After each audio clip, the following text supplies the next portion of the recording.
In the history of Pakistan, General ZIA-ul-Haq's 11-year-long era is filled with various controversial and contentious decisions, but the most significant mistake in Pakistan's historical and journalistic perspective during General ZIA-ul-Haq's reign was his policy of using religion for political gains.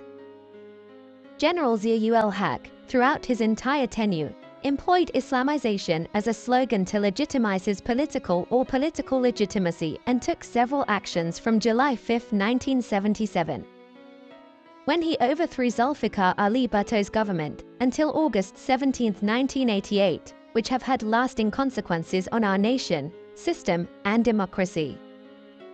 Understanding the initiatives of Islamization encompassing General ZIA-ul-Haq's 11-year rule is extremely important. While the apparent aim of ZIA-ul-Haq's government was the establishment of an Islamic state, his approach was selective and politically compromised. He implemented strict Islamic laws to suppress and counter opposition parties like the Pakistan People's Party and similar-minded political parties. They enforced harsh Islamic laws and tried to impose a conservative and fundamentalist interpretation of Islam, damaging the natural social fabric and heritage of Pakistan. During this era of dictatorship, a Majlis-e-Shura, consultative council, was established, which was supposed to replace the national and provincial assemblies. However, it's interesting to note that without any legislative or legal authority, another crucial step taken in 1984 was the referendum, in which the Pakistani public was asked a highly loaded or weighted question.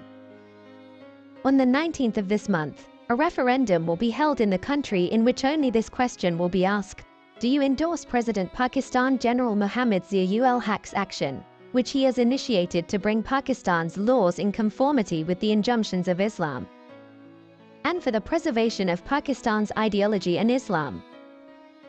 This was an extremely loaded or weighty question, primarily asking if you want Pakistan to be an Islamic state. In the 1984 referendum, the expected results were manipulated, with General ZIA-ul-Haq receiving an approval rating of 97.7%.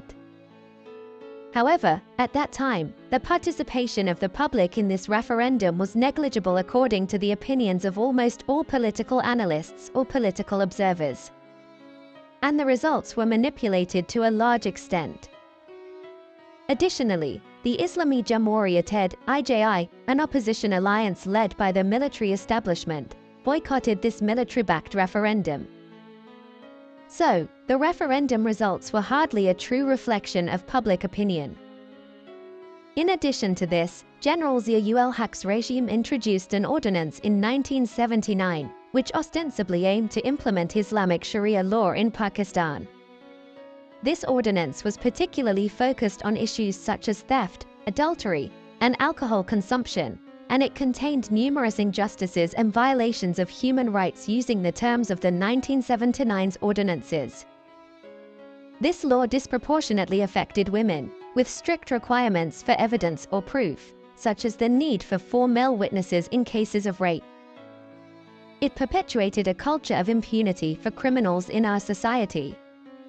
Laws related to adultery and rape were formulated in such a way that it required 4 male witnesses to see the act. As a result of this law, our courts faced a new challenge in cases involving rape and adultery. According to a report, by 1999, in 1990, only 17 women across Pakistan were imprisoned in jails according to the terms of the 1979's ordinances. But by 1999, this number had risen to 8,000.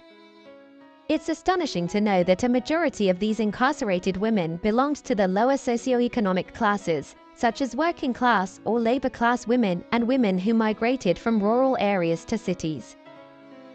In conclusion, General ZIA-ul-Haq's 11-year rule is a dark chapter in Pakistan's history. While it aimed to strengthen Pakistan through strict Islamization, it led to severe damage to our social fabric, the democratic system, and the principles of justice and equality.